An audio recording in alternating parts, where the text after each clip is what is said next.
अस्सलाम वालेकुम my dear friends. आज हमारा लेक्चर नंबर 12 है और आज के लेक्चर में हम पढ़ेंगे कल्चर मीडिया। तो कल्चर मीडिया में बेसिकली हमें 6 हेडर याद होना चाहिए। अगर ये 6 हेडर हमें समझ में आ गई तो आप ये समझ लो कि आज का जो लेक्चर है जो कि कल्चर मीडिया है वो हमें समझ में आ गया। फर्स्ट तो हम कल्चर मीडिया की मीनिंग को देखेंगे, सेकंड इसका डिफिनीशन, थर्ड इम्पोर्टेंस, फोर्थ जो कंपोजिशन है कल्चर मीडिया का या जो रॉ मटेरियल है कल्चर मीडिया का कि कल्चर मीडिया किस पे कंपोज है। पाँचवें नंबर पर हम इसकी क्लासिफिकेशन और इसकी जो टाइप्स है वो डिस्कस करेंगे। और आखिर में कल्चर मीडिया का प्रोसीजर कि हम कल्चर मीडिया को किस तरह बनाएंगे।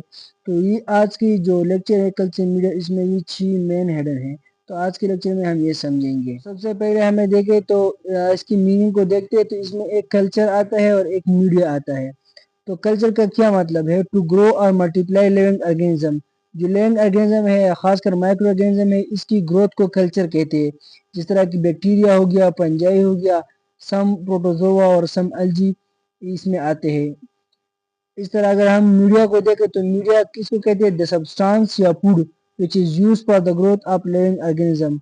ये जो माइक्रो ऑर्गेनिज्म है या जो लिविंग ऑर्गेनिज्म है, इसके लिए जो खुराक जो ये यूज करता है ग्रोथ के लिए, तो इसको हम मीडिया कहते हैं। अगर हम कल्चर मीडिया की डिफिनीशन को देखें तो culture media is an artificial environment. ये एक आर्टिफिशियली एनवायरनमेंट है जो कि प्रिपेयर किया जाता है लेबोरेटरी में। कल्चर मीडिया आर्टिफिशियल एनवायरनमेंट होता है और ये लेबोरेटरी में प्रिपेयर किया जाता है, which consist all the required nutrients. और ये जो आर्टिफिशियली जो एनवायरनमेंट लैब में तैयार किया जाता है, इसमें सारे न्यूट्रिएंट मौजूद होते हैं जो कि बैक्टीरिया की ग्रोथ के लिए चाहिए।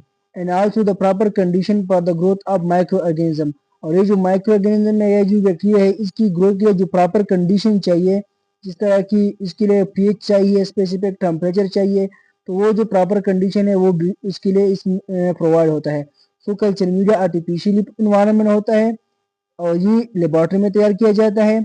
और इस ये जो कल्चर मीडिया है इसमें ऑल रिक्वायर्ड न्यूट्रिएंट भी होता है और जो प्रॉपर कंडीशन होता है बैक्टीरिया की ग्रोथ के लिए या जो माइक्रो ऑर्गेनिज्म की ग्रोथ के लिए, वो भी प्रोवाइड होता है इसमें। हम इसकी इंपॉर्टेंस देखते हैं कल्चर मीडिया की या कल्चर मीडिया की जो यूजेस है कि हम क्यों इस्तेमाल करते हैं। So use to store micro organism for long time. अगर कोई माइक्रो ऑर्गेनिज्म है जिस तरह की मोर स्पेसिफिकली एक बैक्टीरिया है, तो इसको अगर हम लॉन्ग टाइम के लिए स्टोर करते हैं तो इसके लिए हमें कल्चर मीडिया की जरूरत होता है। To test the effect of antibiotic on bacteria. तो जो बैक्टीरिया होता है इसके खिलाफ एंटीबायोटिक काम करता है। तो अगर इस एंटीबायोटिक को हम टेस्ट करते हैं तो इसके लिए कल्चर मीडिया चाहिए। हम वो कल्चर मीडिया लेता है और वो इसको में जो सैंपल है जो बैक्टीरिया है वो भी लेते हैं और जो एंटीबायोटिक है वो भी लेते हैं। तो जो एंटीबायोटिक का जो इफेक्ट होता है उस स्पेसिफिक बैक्टीरिया के ऊपर, तो वो क्या होता है, तो इसको भी टेस्ट करते हैं। इसके साथ साथ to study the morphology of micro organism. इस कल्चर मीडिया में जो हमने जो माइक्रो ऑर्गेनिज्म लिया है या खासकर जो बैक्टीरिया लिया है, तो इसकी साइज को देखते हैं, इसकी शेप को देखते हैं, इसके अरेंजमेंट को देखते हैं, तो ये इसकी मॉर्फोलॉजी है। तो अगर इस माइक्रो ऑर्गेनिज्म की मॉर्फोलॉजी क्या है तो ये सब कुछ हम कल्चर मीडिया के थ्रू करते हैं और ये ऑब्जर्व करते हैं। इसके साथ साथ हम आइडेंटिफिकेशन ऑफ बैक्टीरिया भी कल्चर मीडिया के थ्रू करते हैं, क्योंकि different bacteria show different colony. ये जो कल्चर मीडिया हम लेते हैं तो इस कल्चर मीडिया में जो डिफरेंट बैक्टीरिया होता है वो डिफरेंट कॉलोनी को बनाता है और डिफरेंट कलर देते हैं, डिफरेंट रिएक्शन भी देते हैं। तो इसकी यहाँ पर जो कि जो बैक्टीरिया है उसको हम आइडेंटिफाई करते हैं एक दूसरे से। इसके साथ साथ आइडेंटिफिकेशन भी करते हैं और आइसोलेशन ऑफ बैक्टीरिया भी करते हैं। Separate one type of bacterium from mix sample. ये जो कल्चर मीडिया हमने लिया है इसमें different type of bacterial grow करता है। तो अगर हमने एक स्पेसिफिक टाइप को आइसोलेट करना है बाकी से, तो वो भी हम आइसोलेशन ऑफ बैक्टीरिया भी हम कर सकते हैं। इसके साथ साथ डायग्नोसिस ऑफ डिजीजेस, जो बीमारी का तशखीस है वो भी हम करते हैं, क्योंकि ये जो कल्चर मीडिया है ये हेल्प करता है डिटेक्टिंग डिजीज का एजेंट फ्रॉम पेशेंट सैंपल। तो जो अगर पेशेंट को एक मसला है, लेट्स सपोज एक थ्रोट इन्फेक्शन है, तो उससे हम सैंपल लेते हैं। तो उस सैंपल को हम कल्चर मीडिया प्रोवाइड करता है और इस तरह वो हम ऑब्जर्व करते हैं और उसकी जो काजेटिव एजेंट है उस बीमारी का वो हमें देखते हैं। तो इस तरह ये डायग्नोसिस ऑफ डिजीज में भी हमें हेल्प करता है। तो ये था इम्पोर्टेंस ऑफ कल्चर। अब हम आते हैं कंपोजिशन और रॉ मटेरियल। वो जो कल्चर मीडिया है इस कौन से इंग्रेडिएंट से बना है, कौन से कंपोजिशन है इसके, तो सबसे पहले इसमें वाटर आता है। तो जो वाटर है ये main component of all culture media. जितनी भी कल्चर मीडिया के टाइप्स है तो सब में जो मेन कंपोनेंट है वो है वाटर, क्योंकि act as a solvent for nutrient. तो कल्चर मीडिया में हम जो न्यूट्रिएंट प्रोवाइड करते हैं तो इसके लिए ये एज अ सॉल्वेंट काम करता है। यूजुअली डिस्टिल वाटर यूज, और उमूमन तौर पर जो कल्चर मीडिया है उसमें हम जो वाटर यूज करते हैं वो डिस्टिल होते हैं, वो वाटर डिस्टिल होते हैं। दूसरा इम्पोर्टेंट रॉ मटेरियल है कल्चर मीडिया के लिए वो है कार्बन सोर्स। तो कार्बन सोर्स क्यों चाहिए? क्योंकि बैक्टीरिया को एनर्जी चाहिए, तो जो एनर्जी है उसके लिए बैक्टीरिया को कार्बन चाहिए। तो ये जो कार्बन सोर्स है ये हम कल्चर मीडिया में किस तरह प्रोवाइड करते हैं? क्योंकि हम कल्चर मीडिया में ग्लूकोज डालता है या लैक्टोज डालता है या सक्रोज, तो वो जो सक्रोज, लैक्टोज या ग्लूकोज हम कल्चर मीडिया में देते हैं तो उस कल्चर मीडिया से फिर ये बैक्टीरिया कार्बन को यूज करता है और carbon as a source of energy फिर यूज करता है। तीसरा जो क्या है वो नाइट्रोजन सोर्स है, मतलब ये कल्चर मीडिया में नाइट्रोजन सोर्स भी चाहिए बैक्टीरिया के लिए, तो इसके लिए क्योंकि ये रिक्वायर्ड होता है प्रोटीन साइंथेसिस के लिए, इस तरह एंजाइम के लिए, न्यूक्लिक एसिड साइंथेसिस के लिए, तो इन चीज़ों के लिए बैक्टीरिया को नाइट्रोजन चाहिए। और अब ये नाइट्रोजन बैक्टीरिया किससे लेते हैं? कल्चर मीडिया में हम पेप्टोन प्रोवाइड करते हैं, कल्चर मीडिया में हम बीफ एक्सट्रैक्ट प्रोवाइड करते हैं या यीस्ट एक्सट्रैक्ट प्रोवाइड करते हैं। तो इन चीज़ों से फिर वो जो बैक्टीरिया है वो नाइट्रोजन को लेता है और वो जो नाइट्रोजन है वो फिर protein synthesis, enzyme, nucleic acid synthesis इन चीज़ों में इस्तेमाल करता है। जो चौथा रॉ मटेरियल है कल्चर मीडिया के लिए तो वो है मिनरल्स या जो सॉल्ट है। तो ये needed for enzyme activity and metabolism, enzyme की जो एक्टिविटी है बैक्टीरिया की और इसकी जो मेटाबॉलिज्म है उसके लिए चाहिए। तो ये कल्चर मीडिया में हम सोडियम प्रोवाइड करता है, पोटाशियम, मैग्नीशियम, आयरन, कैल्शियम, ये सारी जो मिनरल है ये हम कल्चर मीडिया में प्रोवाइड कर देते हैं, फिर इस बैक्टीरिया उसको लेते हैं।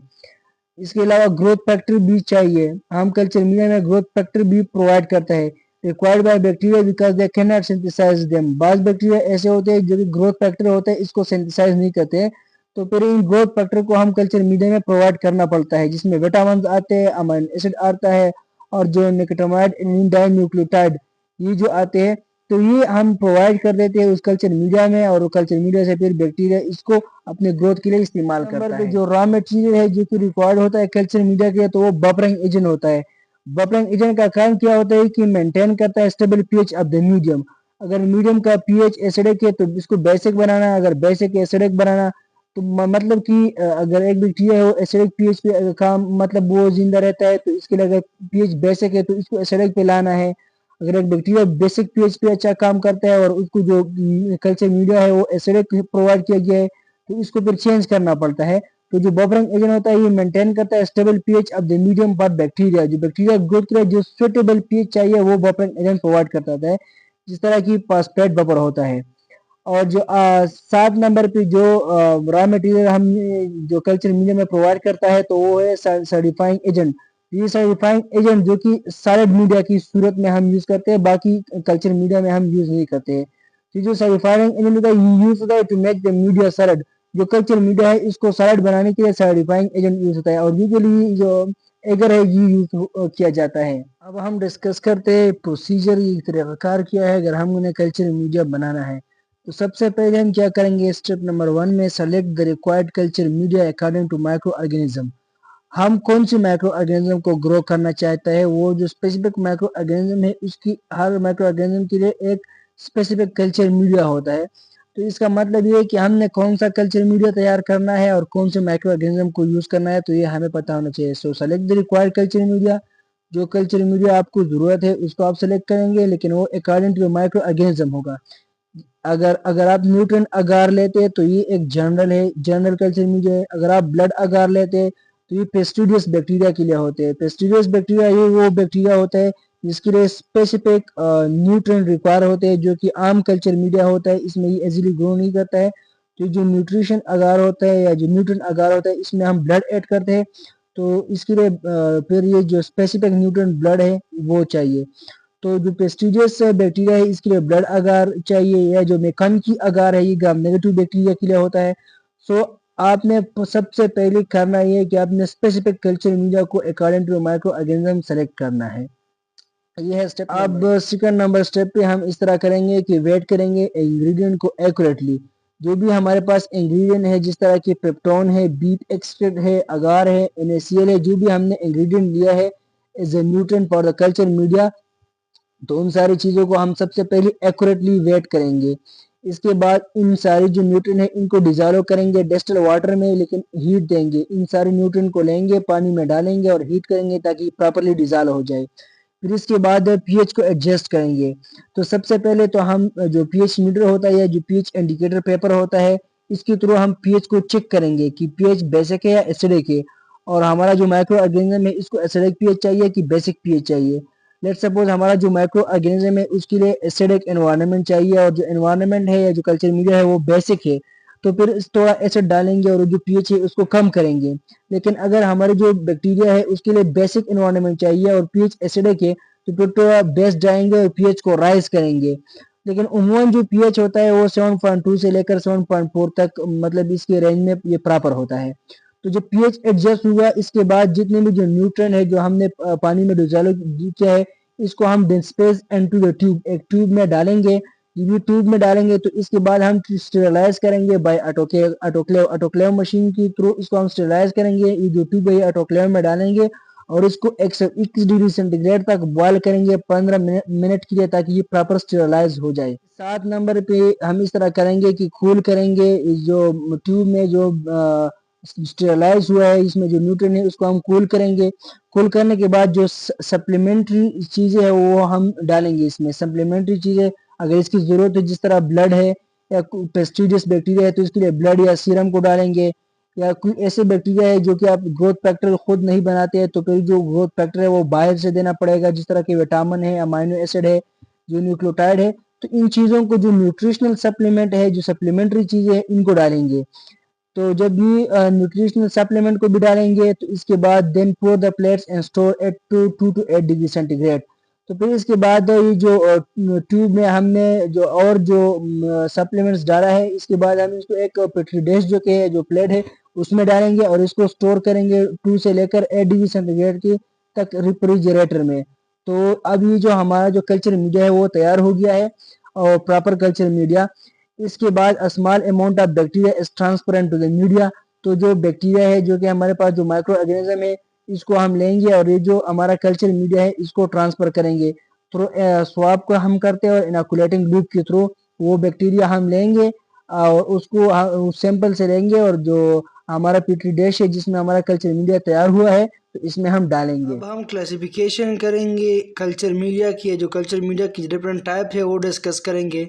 तो कल्चर मीडिया की जो टाइप है फर्स्ट वो है based on physical state. Physical state की बेस पर इनके टाइप से, on the base of oxygen, oxygen की बेस पे इसके टाइप से, और on the base of chemical composition, तो केमिकल कंपोजिशन की बेस पर इनकी भी टाइप से। तो कल्चर मीडिया को आज हम 3 बेसिस पर क्लासीफाई करेंगे। फिजिकल स्टेट या कंसिस्टेंसी की बेस पर जो कल्चर मीडिया है इनको 3 मीडियमेट्स डिवाइड किया है। एक इनमें सॉलिड मीडियम आता है, एक सेमी सॉलिड आता है और एक लिक्विड कल्चर मीडिया आता है।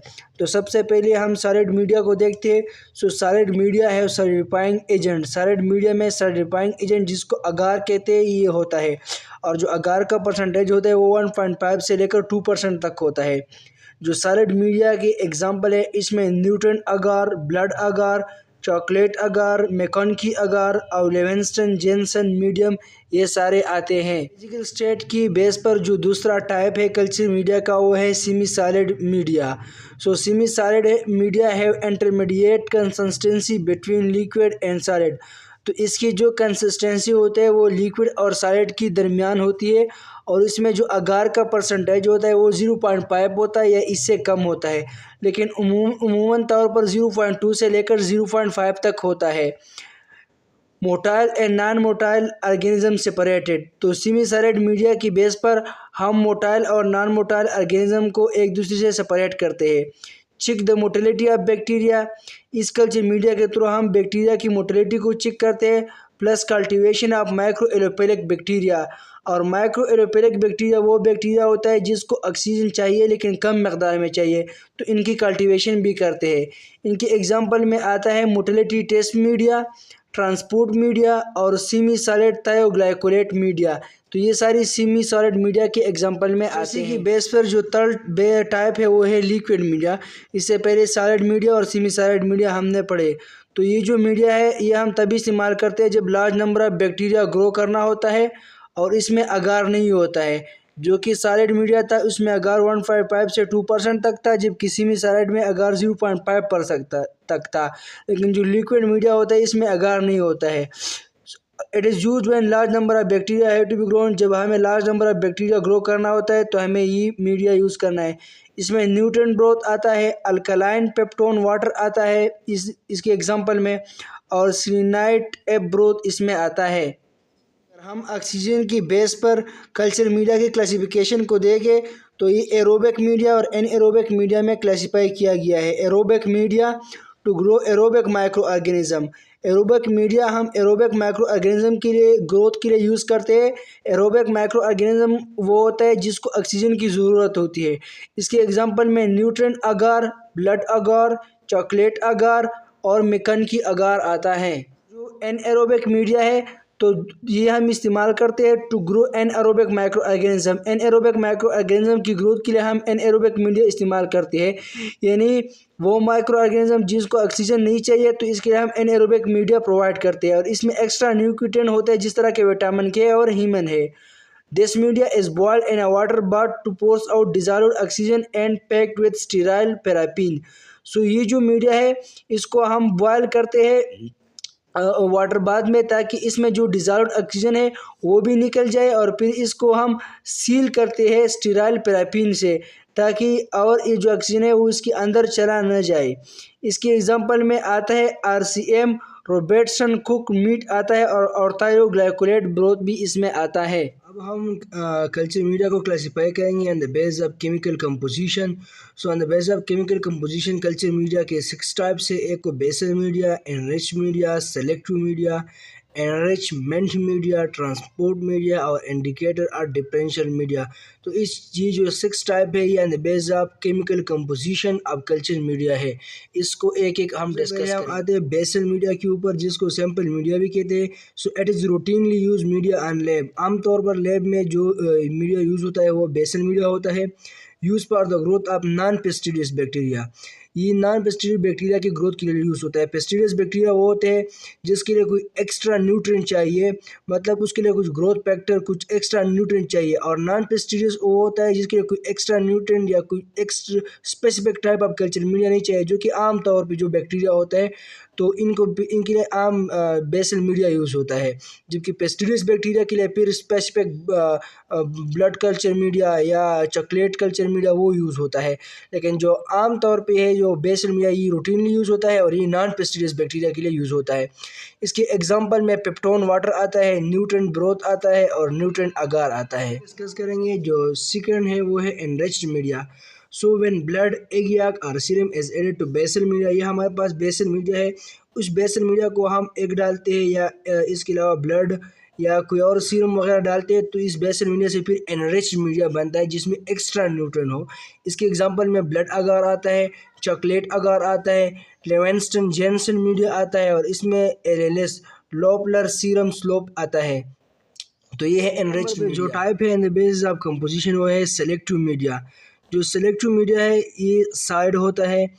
एक बात तो ये याद होना चाहिए कि सेलेक्टिव मीडिया साइड होता है। So this media grow only desired microbe और only desired microscope and inhibit growth of unwanted microscope. तो ये हमारे पास कल्चर मीडिया है। इस कल्चर मीडिया में हमारे पास 2 तरह की बैक्टीरिया है। एक वो वाला बैक्टीरिया है जो हमें चाहिए, जो हमारा डिजायर्ड बैक्टीरिया है, और एक वो वाला बैक्टीरिया है जो कि हमारा डिजायर्ड नहीं है। तो ये मीडिया क्या करता है, ग्रो करता है ओनली डिजायर्ड माइक्रोब। जो डिजायर्ड माइक्रोब है इनको ग्रो करता है, inhibit the growth of unwanted microbe. और ये जो अनवांटेड माइक्रोब है इनकी ग्रोथ को इनहिबिट करता है, स्टॉप कर देता है। तो ये क्या है, सेलेक्टिव मीडिया है। और ये इनहिबिट किस तरह करता है, तो इनहिबिशन हमें करना होगा by adding bile salt. Bile salt हमें ऐड करना पड़ता है। लेट सपोज ये हमारे पास ये कल्चर मीडिया है, तो इस कल्चर मीडिया में हमारे पास ग्राम पॉजिटिव बैक्टीरिया भी है और ग्राम नेगेटिव बैक्टीरिया भी है।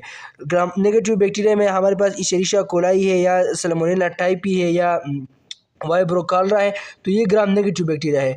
तो ये जो सेलेक्टिव मीडिया है ये इस ग्राम नेगेटिव बैक्टीरिया हमारा डिज़ायर है तो इनको इनके ग्रोथ के लिए कंडीशन फेवरेबल बनाएगा, और जो ग्राम पॉजिटिव बैक्टीरिया है इनको इनहिबिट करेगा। तो इस तरह ये मीडिया यूज़ होता है डिज़ायर्ड माइक्रोब की ग्रोथ के लिए और इनहिबिट करता है the growth of unwanted microbe.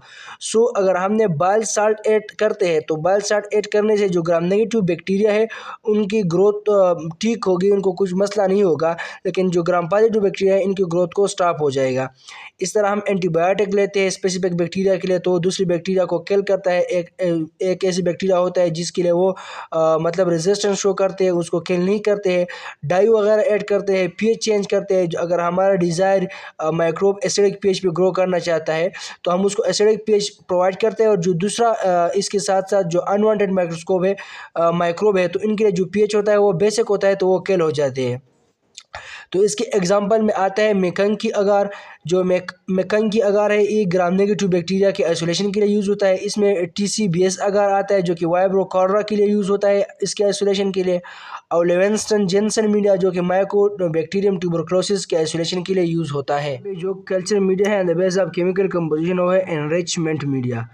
तो ये जो एनरिचमेंट मीडिया है ये सिलेक्टिव मीडिया की तरह है, लेकिन सिर्फ फ़र्क इतना है कि ये एनरिचमेंट मीडिया लिक्विड है, और जो सेलेक्टिव मीडिया था जो इससे पहले 3 नंबर पे था वो सॉलिड था। So same as selective media की तरह है, but only different is that, लेकिन सिर्फ फ़र्क इतना है कि दिस इज़ लिक्विड मीडिया, कि ये लिक्विड मीडिया है और वो जो कि मीडिया था वो सॉलिड था। And permit the growth of desired bacteria, जो डिजायर्ड बैक्टीरिया है इनको ये परमिट करता है और जो अनवांटेड बैक्टीरिया होता है उनको स्टॉप करता है। इसके एग्जांपल में आता है अल्कलाइन पेप्टोन वाटर जो कि वाइब्रोकार्ला की के लिए यूज़ होता है, और सेलेनाइट एप ब्रोथ जो कि isolation of Salmonella Taipei from the main human pieces से अगर हम आइसोलेशन ऑफ सल्मोनेला टाइपी करते हैं तो इसके लिए सेलेनाइट एप ब्रोथ यूज़ होगा, और अगर वाइब्रोकार्ला के आइसोलेशन हम करते हैं तो इसके लिए अल्कलाइन पेप्टोन वाटर ये मीडिया यूज़ होगा। 5 नंबर पे जो कल्चर मीडिया का टाइप है वो है इंडिकेटर और डिफरेंशियल मीडिया। तो इस media contain indicator which change colour when bacteria grow on them. तो इस मीडिया में कुछ इंडिकेटर होते हैं जो कि अपना कलर चेंज करते हैं जब बैक्टीरियल ग्रोथ होता है। तो ये हमारे पास वो जो प्लेट है या जो वो पेट्री डिश है जिस पेट्री डिश में हमने कल्चर मीडिया लिया है, तो इस कल्चर मीडिया में कुछ इंडिकेटर है तो वो कलर चेंज करता है। एक कॉलोनी एक जैसा कलर देता है, दूसरा कॉलोनी अदर कलर देता है, तो इसकी पे हम डिफ्रेंशिएट करता है एक कॉलोनी अब बैक्टीरिया को दूसरे किस्म की बैक्टीरिया की कॉलोनी से। सो इट कंटेन इंडिकेटर, इसमें इंडिकेटर होते हैं वे चेंज कलर जो कि कलर चेंज करता है when bacteria grow on them, जब इसमें बैक्टीरिया ग्रोथ होता है। It differentiate bacteria based on colony colour. तो ये बैक्टीरिया को किस तरह डिफरेंशिएट करता है कॉलोनी की कलर से, growing in the same plate. वही जो प्लेट है जो पेट्री डिश है तो इसमें अगर 2-3 तरह की कॉलोनी ग्रोथ करता है तो एक कॉलोनी का कलर एक जैसा होगा, दूसरी कॉलोनी का कलर डिफरेंट होगा, तो इस बिहाफ पे हम एक दूसरे से डिफरेंशिएट करता है। इसमें आता है मेकॉन की अगार। तो मेकॉन की अगार में जो लैक्टोज फर्मेंटर बैक्टीरिया होता है वो पिंक कलर देता है, इनकी कॉलोनी पिंक कलर देता है। जो नॉन लैक्टोज फर्मेंटर होता है तो वो पेल कलर देता है और कलरलेस कलर देता है, कलरलेस होता है या पेल होता है। और जो लैक्टोज फर्मेंटर होता है तो ये पिंक होता है। तो इससे हमें पता चल डिफ्रेंशिएट करते हैं लैक्टोज फर्मेंटर और नॉन लैक्टोज फर्मेंटर बैक्टीरिया को। एक बात हमें याद रखना चाहिए, जो ये मेकॉन की अगार है ना तो ये डिफरेंशिएट मीडिया के एग्जाम्पल में भी आता है और सेलेक्टिव में भी आता है। डिफरेंशिएट में तो इसलिए आता है कि ये लैक्टोज फर्मेंटर को नॉन लैक्टोज फर्मेंटर से डिफरेंशिएट करता है, और सेलेक्टिव के लिए इसलिए भी आता है क्योंकि जो मेकन की अगार है ये ग्राम नेगेटिव को सेलेक्ट करता है और ग्राम पॉजिटिव को छोड़ता है, मतलब इनको इनहिबिट करता है। तो ये दोनों के एग्जाम्पल में आता है। और इस तरह डिफरेंशिएट के एग्जाम्पल में ब्लड अगार भी आता है क्योंकि इसके थ्रू हम हेमोलाइटिक और नॉन हेमोलाइटिक में भी डिफरेंशिएट कर सकते हैं। कंपोजिशन की बेस पे जो आखिरी मीडिया है वो है transport media. So this media is use to transport sample. ये मीडिया तब यूज़ होता है जबकि हमें सैंपल ट्रांसपोर्ट करना होता है, मतलब ये एक लोअर लैब है तो उस लोअर लैब से जिसमें इतना फैसिलिटी नहीं है तो जो कि हायर लैब है जहाँ पे ज़्यादा फैसिलिटी है तो वहाँ पर ये सैंपल मुंतकिल करने के लिए ये ट्रांसपोर्ट मीडिया यूज़ होता है। या घर में किसी पेशेंट से सैंपल लेते हैं तो लैब को लेने के लिए वो सैंपल पर लैब को लेने के लिए ये मीडिया यूज़ होता है। At prevent drying specimen and inhibit over growth of unwanted bacteria. तो ये प्रिवेंट करता है ये स्पेसिमेन को खुश्क करने से, ड्राइंग करने से, ताकि ये मॉइस्ट रहे and inhibit over growth of unwanted bacteria. तो लेट सपोज ये हमारा वो सैंपल इसके अंदर है और ये कल्चर मीडिया है, तो ये अनवांटेड बैक्टीरिया जो कि इसका जो सैंपल है इसमें अनवांटेड बैक्टीरिया को इनहिबिट करेगा। इसकी एग्जांपल लेके तो इसमें आता है पिग्स मीडिया। ये transport streptococci from throat patient अगर थ्रोट पेशेंट है तो इससे अगर हम सैंपल लेता है तो उसको हम पिक्स मीडिया के थ्रू ट्रांसपोर्ट करता है, और खासकर स्टेपाइलो कोकाई के लिए इसमें आता है स्ट्रो ट्रांसपोर्ट मीडिया। तो ये हम नाइजीरिया स्पीशीज और पेस्टिजियस ऑर्गेनिज्म, जो पेस्टिजियस स्पीशीज है उसके लिए यूज करते हैं। इसके साथ साथ इसके एग्जांपल में खेरी ब्लेयर्स ट्रांसपोर्ट मीडिया और जो वीआर मीडिया है, जिसको वेंकटरामन रामकृष्णन मीडिया भी कहते हैं। तो ये अगर सस्पेक्टेड पेशेंट है और उसकी जो मतलब सस्पेक्ट पेशेंट है खालरा का, तो इसकी पीसेस को हम इस दोनों मीडिया के थ्रू ट्रांसपोर्ट करते हैं।